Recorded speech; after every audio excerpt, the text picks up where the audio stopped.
வணக்கம். எல்லோரும் எப்படி இருக்கிறீங்க? எல்லோரும் நல்லா இருக்கிறீங்களா? எல்லாருமே நல்லா இருக்கிறதுக்கு என்னுடைய வாழ்த்துக்கள். உங்களுக்கு கொத்தரங்கால் வந்து கொஞ்சம் குழம்பு செஞ்சு காட்டுறேன் வாங்க. அதுக்கு என்ன தேவை, எப்படி செய்யலான்னு பார்ப்போம். இந்த கொத்தரங்காலை வந்து இங்கே பாருங்கள், இந்த மாதிரி இருக்குங்களே, இந்த முனையில் 2 பக்கம் இருக்கும். அதை வந்து பிரிச்சுக்கணும். நம்ம பீன்ஸுக்கு செய்கிறோமா நார் எடுப்போங்கள, அந்த மாதிரி இதை எடுத்துக்கணும். இப்போ இதில் வந்து எனக்கு நார் கிடையாது, பிஞ்சு கொத்தரங்காய், அதனால் நான் அப்படியே போட்டுக்கிறேன். சில கொத்தரங்காய் சின்ன சின்னதாக இருக்கும், நான் வந்து 2 வெட்டிக்கணும். நீங்கள் பெருசாக இருந்தாக்கா 3 வெட்டிக்கங்க. பாருங்க, அந்த முனையில் இருக்கிறதுனா எடுத்துட்டேன். நான் வெட்டின கொத்தரங்காய் வந்து 140 கிராம் வந்து எடுத்துருக்குறேன். இது இருக்கட்டும்.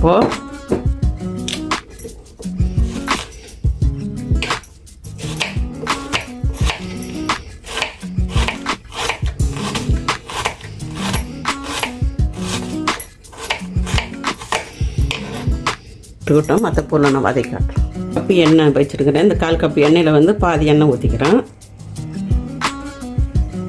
2 டேபிள் ஸ்பூனு வேர்க்கடலை போட்டுக்கிறேன், மல்லாட்டை போட்டுக்கிறேன். 2 காஷ்மீரி மிளகாய் போட்டுக்கிறேன். 2 போட்டுக்கிறேன், பெருசாக இருக்குது. 2 பச்சை மிளகாய் போடுறேன்.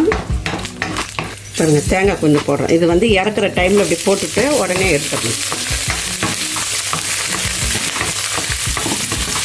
பச்சை மிளகாய் வந்து கீரி போட்டுக்குங்க, ஏன்னா வந்து வெடிக்கும். கீரி போட்டுங்க, தெரிக்கும் மேலே. இது போதும் வதங்குறது. இப்போ இதை எடுத்தாங்க. உங்களுக்கு தேங்காய் வதக்க தேவைன்னாக்கா நீங்கள் அப்படியே கூட போட்டுக்கோங்க. மீதி இருக்கிற எண்ணெயை ஊற்றிடுறேன். 1/4 டீஸ்பூனு ஜீரகம் போடுறேன். 1/2 டீஸ்பூனு வெந்தயம் போடுறேன். 1/2 டீஸ்பூனு கடுகு போடுறேன். கடுகு முன்னாடி போட்டுட்டு தான் போட்டுடும், நான் வந்து மறந்துட்டேன். அதனால் கடுகு வந்து இப்போ போடுறேன். நீங்கள் போடக்குள்ள கடுகு முன்னாடி போட்டுக்கணும். கருவேப்பிலை வச்சு போடுறேன்.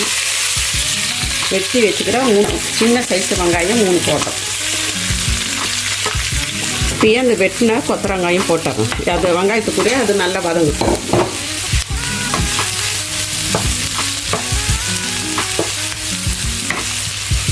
தேவையான அளவு உப்பு, தேவையான அளவு இல்லை. இது வதங்கிறதுக்கு கொஞ்சம் உப்பு போட்டு இந்த வெங்காயமும் இந்த கொத்தரங்காவும் நல்லா வதங்கும்.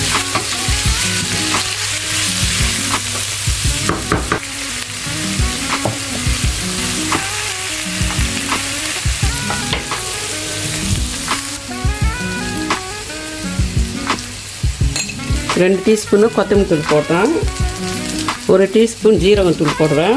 1 டீஸ்பூன் காஷ்மீர் சில்லி போடுறேன். 1 டீஸ்பூனுக்கு கொஞ்சம் குறைவாகவே இருக்குது காஷ்மீர் சில்லி போடுறேன். இந்த காரம் வந்து உங்கள் இஷ்டத்துக்கு போட்டுக்கோங்க. 1/2 டீஸ்பூனு மிளகாத்தூள் போடுறேன். தயிர் போடுறேன். 125 கிராம் தயிர். இதாக அரைச்சிட்டு வந்துட்டேன். நல்லா இங்கே இருக்குது. இப்போ இது இருக்கட்டும். கொத்தரங்காய் நல்லா வதங்கிறது நல்லது தான். 1/2 டீஸ்பூனு மஞ்சள் தூள் போட்டுக்கிறேன்.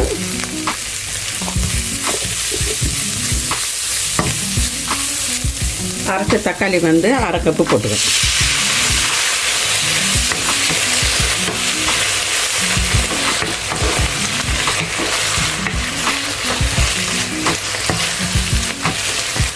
அரைச்ச அந்த சாண்டை வந்து போட்டுக்கிறேன்.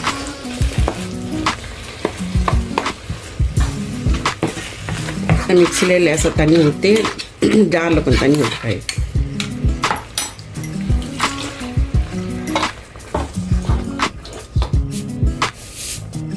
உப்பு பத்தில் உப்பு போட்டு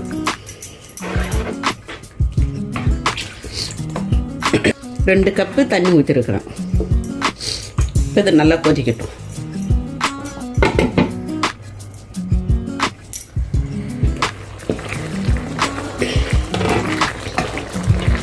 நல்லா கொச்சிருச்சு குழம்பு.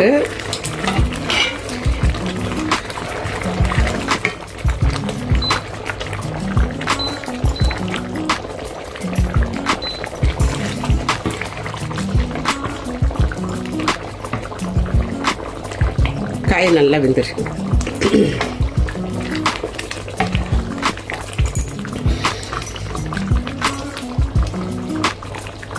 நம்ம கரெக்டாக இருக்குது.